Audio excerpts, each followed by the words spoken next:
பரபரப்பும் இல்லாமல் ஜானகி அம்மா கூட எம்ஜிஆர் பொங்கல் வடை சாப்பிட்டுங்கிறாராம் அந்த ரூப் கார்டன் ரெஸ்டாரண்ட்டில். இவர் பார்த்தாராம், நேராக போய் ஓடி போய் காலில் முதல்ல ஆசீர்வாதம் விழுந்தாராம். விழுந்த உடனே சொன்னாராம், ஏன் சங்கர் எனக்கு பத்திரிக்கை வைக்கும்போது என்ன சொன்ன ஞாபகம் இருக்குதான்னு கேட்டாராம். அண்ணே ஞாபகம் இல்லைண்ணே அப்படின்னாராம்.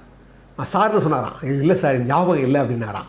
உடனே அண்ணனும் கூப்பிடுவார், சாரும் கூப்பிடுவார் பொழுது. அங்கே வந்து சார் கூப்பிட்ருக்காரு, இங்கே அண்ணன் இங்கே சார் கூப்பிட்றாரு. இல்லை சார் ஞாபகம் இல்லை அப்படின்னாராம்.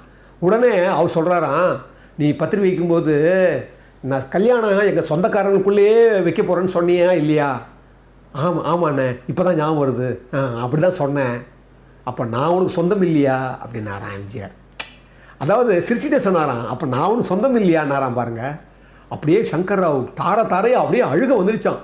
அப்படியே அழுது மறுபடியும் அவர் காலில் விழுந்து புரிஞ்சுக்கிட்டேன், நான் புரிஞ்சுக்கிட்டேன்னு சொன்ன உடனே தூக்கி சொன்னார் சங்கர் ராவ், இப்படிப்பட்ட மனசு யாருக்கு வரும்?